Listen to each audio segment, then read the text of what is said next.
Hey guys, welcome back. BDCKR here. We're back with our weekly recap of all things Injustice. This is for the week of August the 22nd, 2024.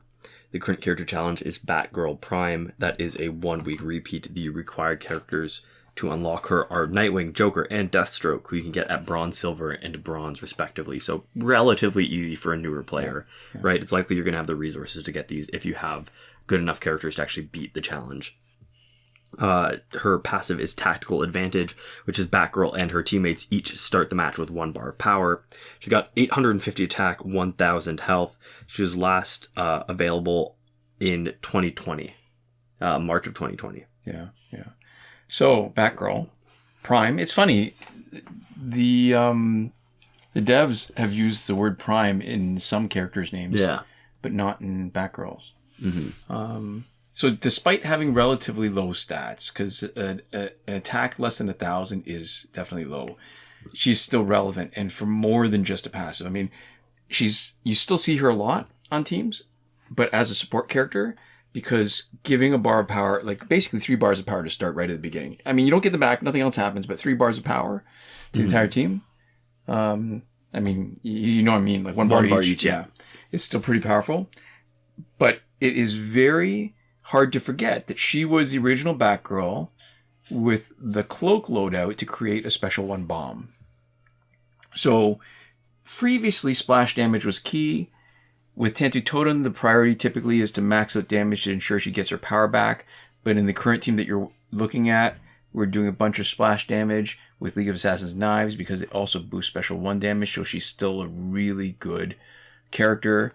And I think depending on how you play them, it's actually really useful because some of our weaknesses will be, say, against a Red Sun Green Lantern, and also against, I guess, Batman Ninja Batman.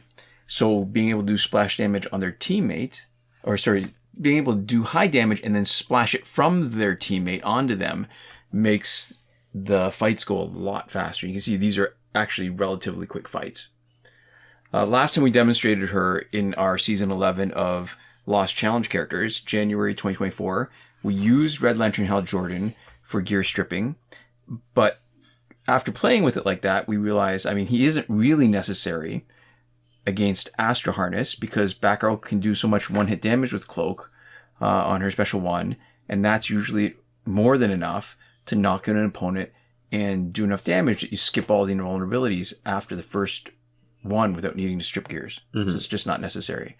So we can use somebody else. So the thought, though, is that sometimes gear stripping is still necessary against some of the no damage gear loadouts.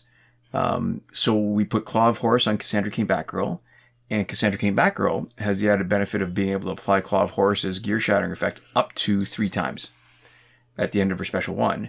So you can potentially strip all gears, usually 2, on the opponent. Using only 1 bar of power. Which is pretty great. Right. So because Batgirl Prime's special 1 is so powerful, we only need to give her Tantu Totem. We don't need to give her like a lot of other specialists, Master's Death Card and Tantu Totem. And that means we free up Master's Death Card for Cassandra Cain. And so she can strip gears with every single tag in. So there's a problem. And it's mainly that there's this weird interaction with between Master's Death Card and Cassandra Cain Batgirl's passive. So that the bar of power she gets on tagging, it doesn't show up immediately. Not only do you not visually see it as the little meter at the bottom, she can't use it. So you need to do at least 1 basic hit or a special, and then the power shows up after. So what that means is that you cannot leverage Master's Death Card to strip gears at the beginning of her special, and that's something important to keep in mind if you're hitting someone with Astro Harness. But she almost doesn't need it with her extra chances of stripping gear, but it comes at the end of her special 1 instead of at the beginning when you do the Master's Death Card leveraging. Yeah. That's important to keep in mind because you will, if they've got Astro Harness, I was going to say Astro Death Harness. That's not right. Astro Harness, if normally another character doing their second tag in with Master's Death Card would be able to strip it before so that the damage of their special is enough to knock them out. In Cassandra Cain Batgirl's case, that's not true. This double Batgirl team is neat too because it benefits from having both Cloak of Destiny and Necron Scythe, giving boosted stun damage against opponents, one on each of our Batgirls. They both have that special one that works really well with boosted stun damage. Mm-hmm. And like I mentioned, Batgirl stats are low, so even though she can do 130,000 damage when her special one crits, at least this Elite 7 level 50 Batgirl, some opponents can still survive that. True. Another neat thing that I think I forgot to point out last time is that her special one has a small advantage. Even though it's 2 hits, the first hit being the stun, the second hit being the major damage, there is enough of something about the second hit that counts as a special for the opponent tagging in. So that if it's Injustice 2 Superman with his passive where he has that invulnerability, like a single invulnerability, or Flashpoint Aquaman's passive where he reflects damage for the first special, both are negated as if a special had been done against them if they tag in against an opponent that was knocked out against Batgirl Special 1, which is wild. Unfortunately, it's a little bit, but not enough. So it doesn't block Rebirth Raven from stealing your power. Yeah. So there's something in between, and I'm not sure what it is, but that's sort of the added benefit of being able to use Batgirl as your main damage dealer. And you can see this team super fast, really great, lots of fun. Doesn't really take a lot. Part of it is a team like this, you can really learn your timing to make sure that you get your specials unblocked, because if you do, I mean, this team is pretty much unstoppable. Yeah, for sure. So we're about 17 weeks into this new Uncharted cycle where stuff is shaken up. We did, or I should say you did, predict correctly who it was going to be last time. Right, based on the pack. Yeah. Next week, we expect Godfall Superman as sort of the original challenge cycle is layered in with the new stuff. Right. That's pretty consistent. We have a high degree of confidence in that. Right. Because it's never broken that since it's been new. Right. So, and I wonder if, I mean, there's a couple of choices now, right? It was not just the pack, actually. I should point out that part of it was that she was one of only... The recency. There's 3 characters in the pack that were all potentially up, but only Batgirl was the one that was there most recently as part of the challenge cycle. Yeah. And there's only one person left that's been gone for no more than, say, 4 years. Because everybody else super early guess is who? My super early guess would be that it's Injustice 2 Aquaman. Okay, interesting. We'll see. And if the store pack is any indication, because this is the first week of the store pack. I don't know if the second, because usually it lasts for 2 weeks. If that's going to be any indication, it probably isn't by then. The possibility is it's going to be Hawkgirl. Yeah. But that's a weak second guess to me. In next week for sure, I mean almost for sure, Godfall Superman, because that's the week after that we'll see. Injustice 2 Aquaman is my guess. Yeah. Okay, so there we go. We'll talk about it more next week too, I guess. Yeah. This week's multiplayer reward is Reverse Flash, whose passive is cellular regeneration, which is while active, the Reverse Flash has a chance to immediately regenerate health and cleanse negative effects after taking damage from a special attack. May occur 3 times per match. He's got 1,000 in both attack and health stats as base stats. Was last available on the 18th of January, 2024 this year. We expect next week to be Flashpoint Deathstroke. Right. Yeah. So Reverse Flash used to be the most important character when we were really motivated to finish Survivor when it wasn't as long as it is now. Link in the description to our Survivor run where we finished Survivor way back when. He's got slightly lower end stats, and you can see that when you do a direct comparison to last week's MetaHuman Flash, who has 1,200 in each stat instead of 1,000. Yeah. Reverse Flash is fast like all the Flashes. And what's interesting is that despite being all the same skin, the developers spent enough time to make them very subtly different from each other in a way that you don't notice unless you actually play with them a lot.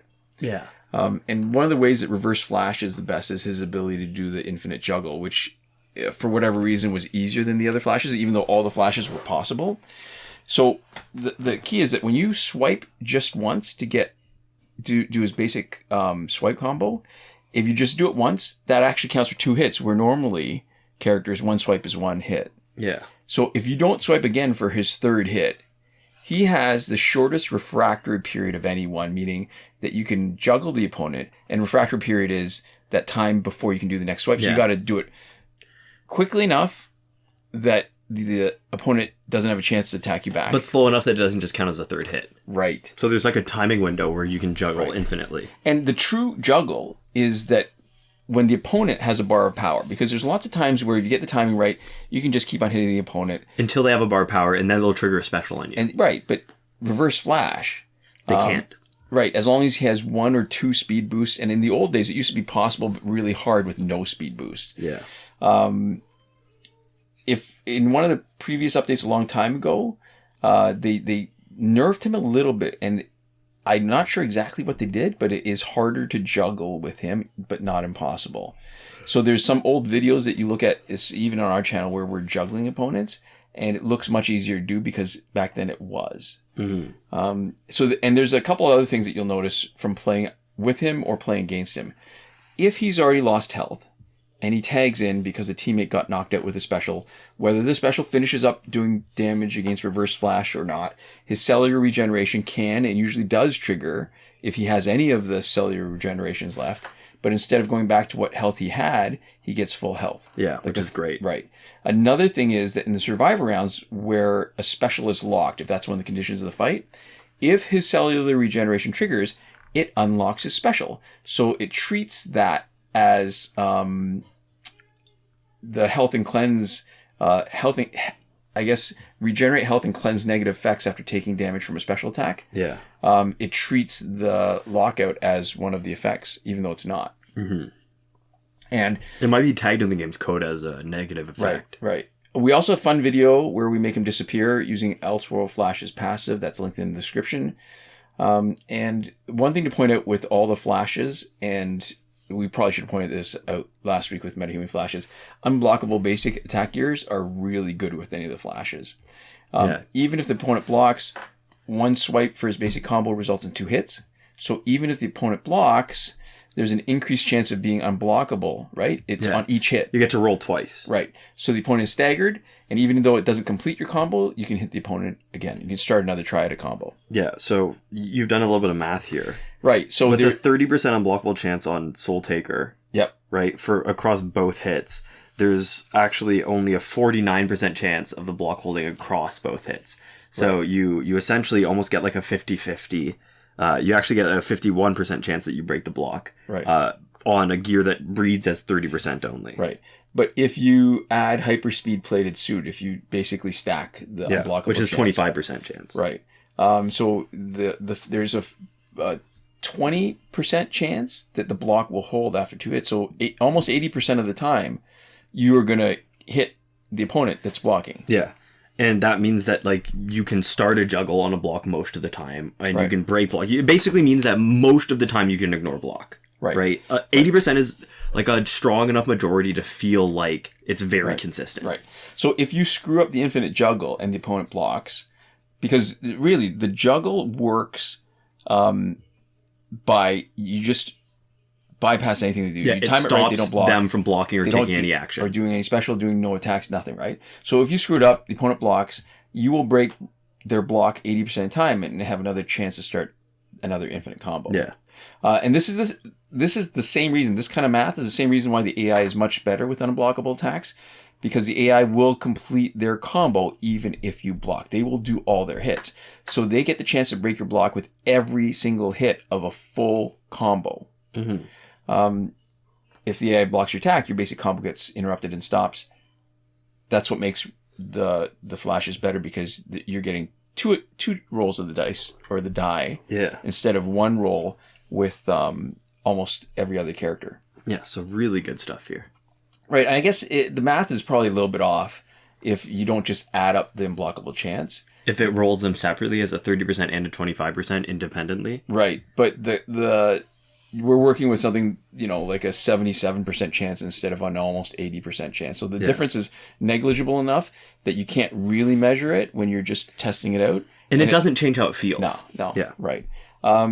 So a lot of really old videos we've got on our channel where we demonstrate the infinite basic combo using Regime Flash as a teammate, because Regime Flash does a speed boost. You don't need to do a special one to generate a speed boost, so you've got it the whole time. So another link that's in the description on Reverse Flash, where you just slide right in and juggle. Mm-hmm. Moving on to the store, we have the Godfall Superman bundle for $24.99. It gives you God of All Superman and his gear. It does come with 100,000 power credits. Doesn't unlock a copy in your store. It's corroborate included in next week's challenge. Right. What else do we have? We got a second week of Ultimate Bundle Bringers of Justice, which we talked about last week. Mm-hmm. And new, we have the Tag Team Pack, which is $24.99. I should mention prices in Canadian, because that's the currency you have access to. And that's the only currency that matters. Yep, and that comes with Luchador Bane, Hawkgirl, and New 52 Nightwing. Luchi Bane and Hawkgirl are both challenges, and New 52 Nightwing is available directly in the store. Right. So, I mean, there's maybe a really weak chance, but I think the next week's pack is probably going to be more important for giving us a good clue as to what our next returning Lost Challenge character is going to be. Mm-hmm. Yeah. Phantom Zone is finished. Fight 62 is still broken. Last weekend's breakthrough for golds was Killer Croc, Harley Quinn, and Martian Manhunter. So this coming weekend should be Hawkgirl, Green Lantern, and Lobo. Check out links in the description for a Reddit thread from Devlin16 that goes through the breakthrough cycle if you want to check it out for yourself. Right. And as far as current glitches go, we will go into more detail every time something significant changes, which did not happen this week. However, even if nothing changes, we still do a more detailed review once a month, the first week of every month. Most recently, that was a recap from August the 1st, so you can go to that video to get some more deets. Yeah. And you can also see a video tutorial for every working glitch in our playlist called Current Working Glitches. Linked in the description of this video. The only thing worth mentioning is that the challenge reset glitch has been confirmed to be working on this week's Batgirl Prime challenge. So there we go. And to finish up, we'd like to give a huge thank you to all of our patrons on Patreon. That is Michael Devries, Irvin Ruiz, Hoshi127, Nora Klimek, and Paolo-Cesar-Pablo-Juan, supporting us on the credited level, as well as 5x5 supporting us on the gratitude level. Thank you so much for your support, and thanks so much to all of you for watching. We'll see you next time. Komoda.